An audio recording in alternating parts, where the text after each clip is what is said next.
जय माता दी भक्तजनों, आप सभी का मेरे YouTube चैनल जय माँ वैष्णो देवी में बहुत बहुत स्वागत है। मैंने ये जो श्रृंखला शुरू की है मास महापुराण की, इसमें मैं ये आज 16वें अध्याय की ऑडियो रिकॉर्ड करने जा रही हूँ।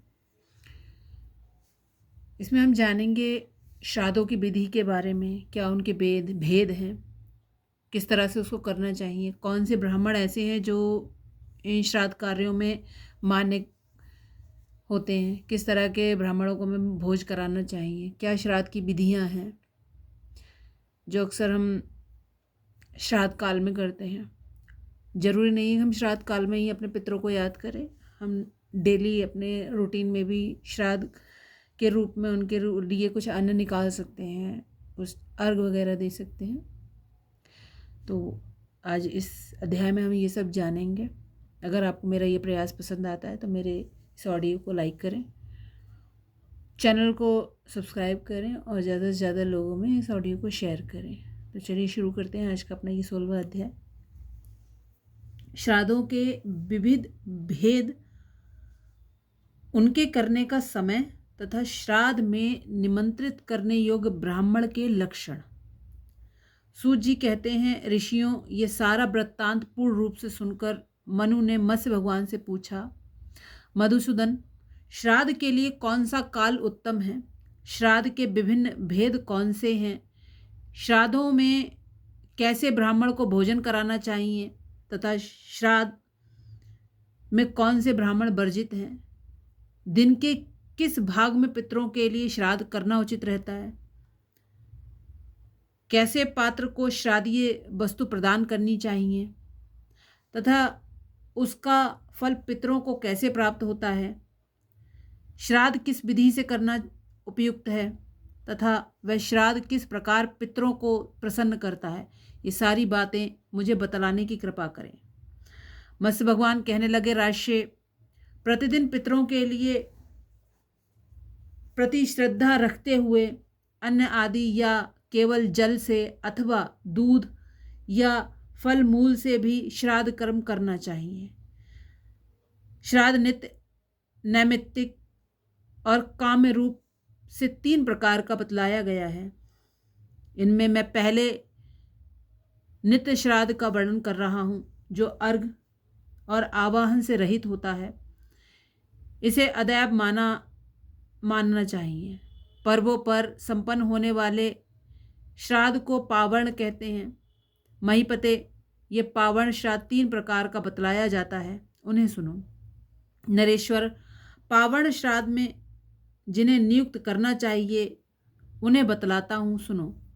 जो पंचाग्नि विद्या का ज्ञाता अथवा गहरपात्य आदि 5 अग्नियों का उपासक, स्नातक, त्रिसुपर्ण, ऋग्वेद के एक अंग का अध्येता,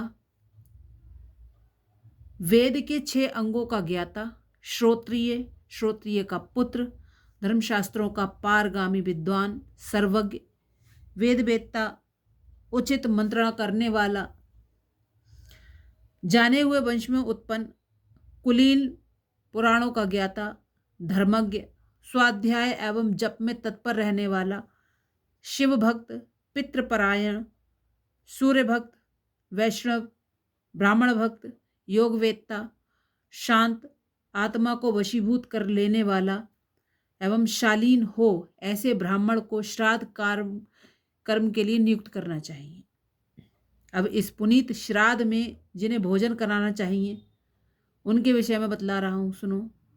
पुत्री का पुत्र यानी नाती, अपना मित्र, गुरु अथवा गुरुजन, कुलपति यानी आचार्य, मामा, भाई, बंधु, ऋत्विक, आचार्य, विद्या गुरु जिनको बोलते हैं, और सोमपाई, इन्हें प्रयत्न पूर्वक बुलाकर श्राद्ध में भोजन कराना चाहिए। साथ ही जो विधि वाक्यों में व्याख्याता, यज्ञ के मीमांसक, सामवेद के स्वर और उसके उच्चारण की विधि का ज्ञाता, पंक्ति पावन का मतलब ये है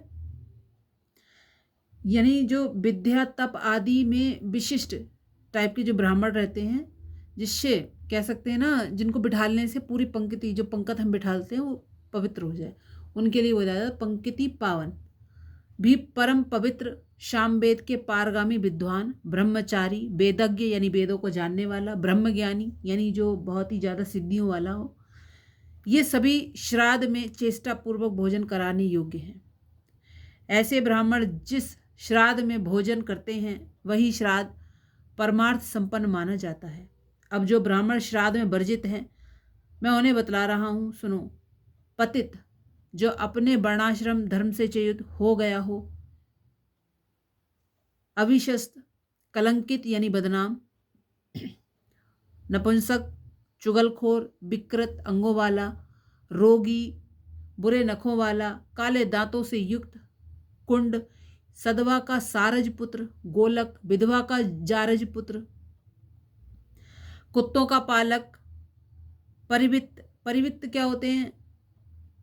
परिवित्त का मतलब ये होता है, कभी कभी कुछ परिवार में ऐसा होता है कि बड़े भाई का विवाह नहीं हुआ और छोटे भाई का विवाह हो गया, तो उस व्यक्ति को परिवित्त बोलते हैं। तो ये ऐसे लोग जो है ना वर्जित हैं श्राद्ध में।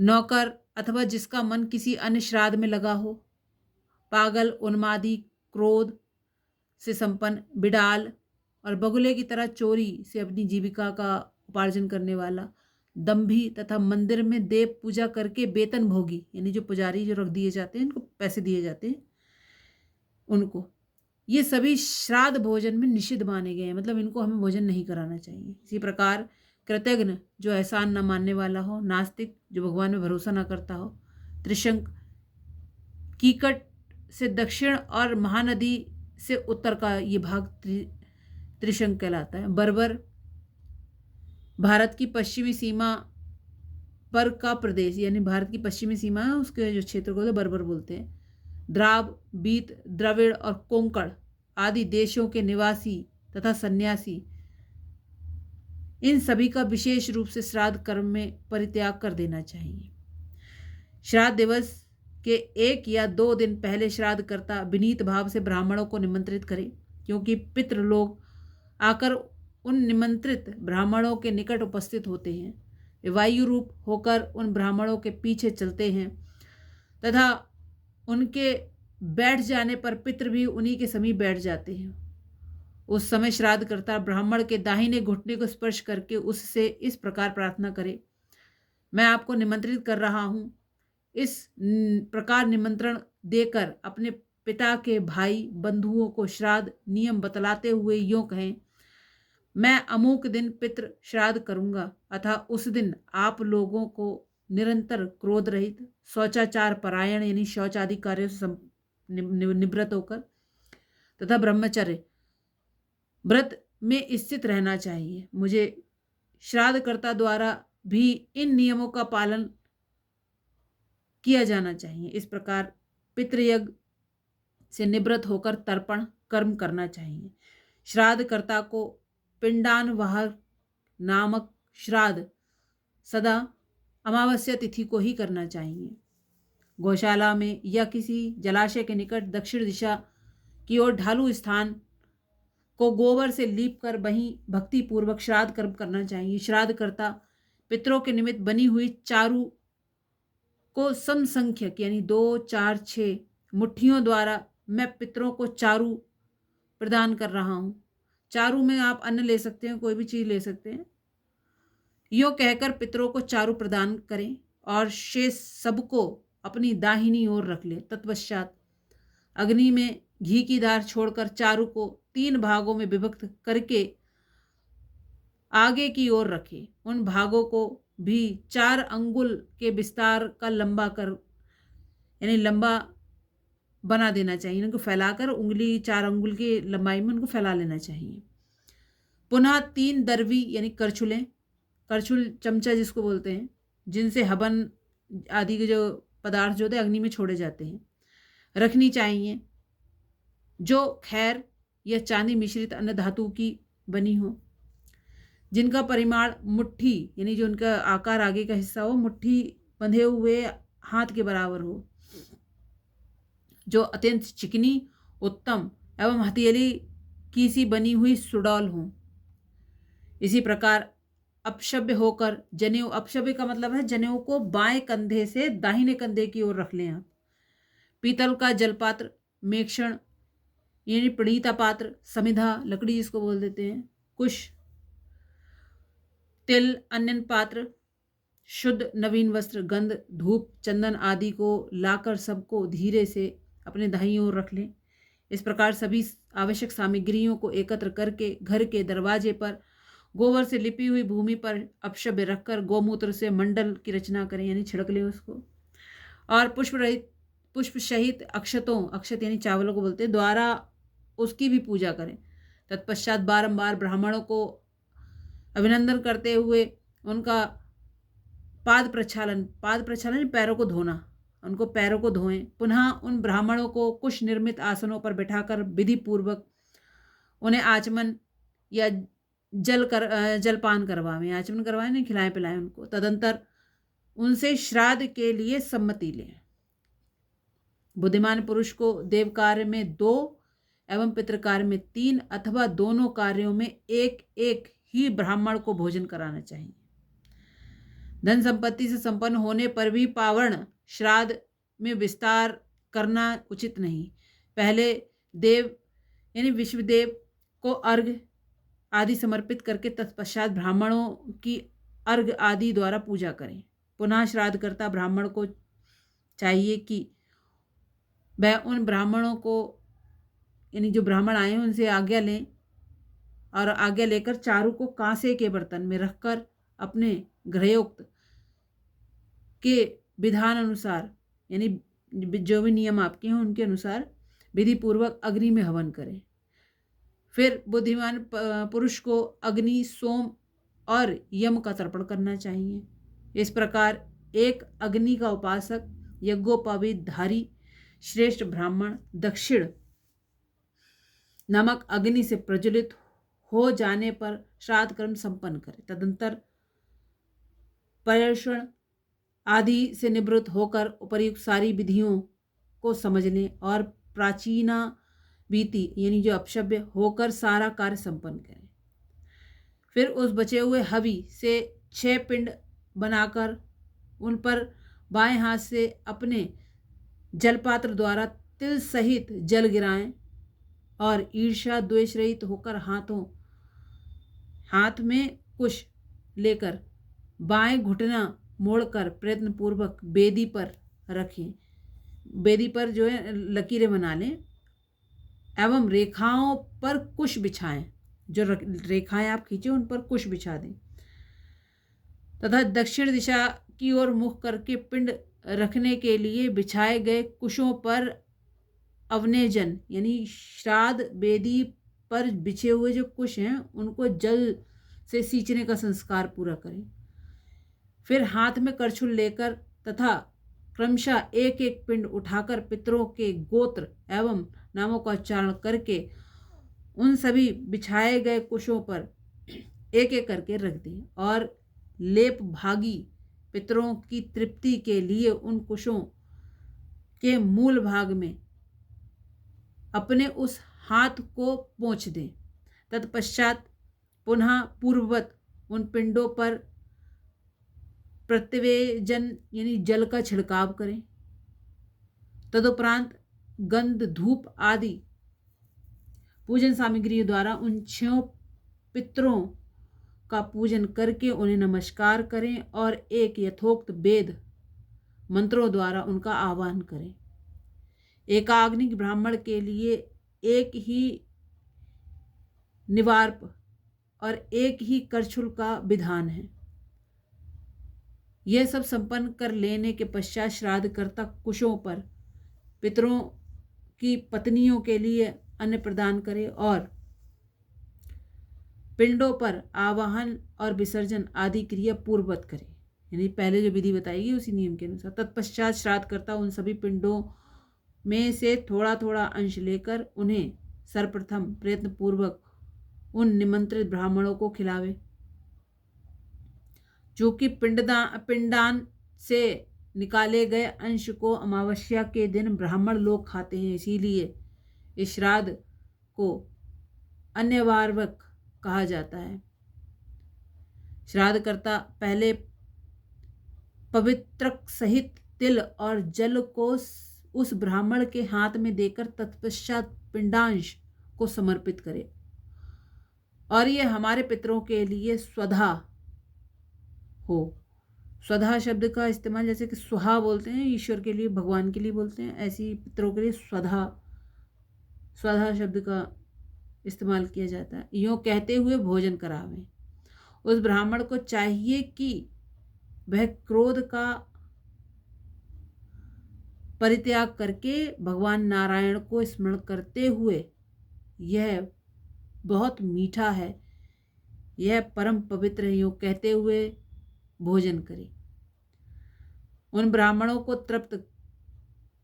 जब वो तृप्त हो जाएं तो उसके पश्चात सभी वर्णों के लिए बिकिरी का क्रिया करनी चाहिए। उस समय जल सहित अन्न लेकर पृथ्वी पर जल गिरा दें। पुनः उन ब्राह्मणों के आचमन पर जल, जो ब्राह्मण हैं आचमन करने के लिए उनके लिए जल, पुष्प, अक्षत आदि सभी सामग्रियों, जो भी सामग्रियां हैं, स्वास्ति वचन पूर्वक पिंडों के ऊपर डाल दें। फिर इस श्राद्ध फल को भगवान को अर्पित कर दें, अन्यथा श्राद्ध नष्ट हो जाता है। इसी प्रकार उन ब्राह्मणों को प्रदक्षिणा, यानी दक्षिणा, जो दान दक्षिणा आपको देनी है, करके उन्हें विदा करें। उस समय श्राद्धकर्ता दक्षिण दिशा की ओर मुख करके पितरों से अभिलाषा पूर्ति के निमित्त याचना करते हुए यूं कहे, पितृगण, हमारे दाताओं, वेदों और संतानों की वृद्धि हो, हमारी श्रद्धा कभी न घटे, देने के लिए हमारे पास प्रचुर संपत्ति हो, हमारे अधिक से अधिक अन्न उत्पन्न हो, हमारे घर पर अतिथियों का जमघट लगा रहे, हमसे मांगने वाले बहुत हों परंतु हम किसी से याचना ना करें। उस समय ब्राह्मण लोग कहें ऐसा ही हो। इस प्रकार अनवार्य नामक पावन श्राद्ध जिस प्रकार अमावस्या तिथि को बतलाया गया है उसी प्रकार अन्य तिथियों में भी किया जा सकता है। श्राद्ध समाप्ति के पश्चात उन पिंडों को गौ, बकरी या ब्राह्मण को दे दें, अथवा अग्नि या जल में भी डाल दें, अथवा ब्राह्मण के सामने ही पक्षियों के लिए छीट दें, यानी पक्षियों को भी डाल सकते हैं। उनमें मझले पिंड को श्राद्धकर्ता की पत्नी, पितृगण, मेरे उदर में संतान की वृद्धि करने वाले गर्भ की स्थापना कराएं, यूं याचना करती हुई विनय पूर्वक स्वयं खा जाए। यह पिंड तब तक उचिष्ट बना रहता है जब तक ब्राह्मण विदा ना कर दिए जाते। इस प्रकार पितृकर्म के समाप्त हो जाने पर वैश्वदेव का पूजन करना चाहिए। तत्पश्चात अपने इष्ट मित्रों सहित शांतिपूर्वक उस पितृसेवित अन्न का स्वयं भोजन करना चाहिए। श्राद्धकर्ता और श्राद्ध भोक्ता दोनों को श्राद्ध में भोजन करने के पश्चात पुनः भोजन करना, मार्गगमन, सवारी पर चढ़ना, परिश्रम का काम करना, मैथुन, स्वाध्याय, कलह और दिन में शयन, इस सब का उस दिन परित्याग कर देना चाहिए। इस प्रकार उपर्युक्त विधि से जमुहाई आदि न लेकर श्राद्ध कर्म संपन्न करना चाहिए। सपिंडकरण के पश्चात कन्या, कुंभ और वृषभ राशि पर सूर्य के स्थित रहने पर कृष्ण पक्ष में जहां जहां पिंडदान करें वहां वहां अग्निहोत्र श्राद्धकर्ता को सदा इसी विधि से पिंडदान करना चाहिए।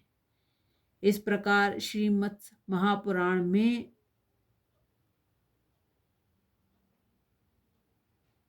अग्निमचंद्र विषयक श्राद्ध कल्प नामक 16वां अध्याय संपूर्ण हुआ।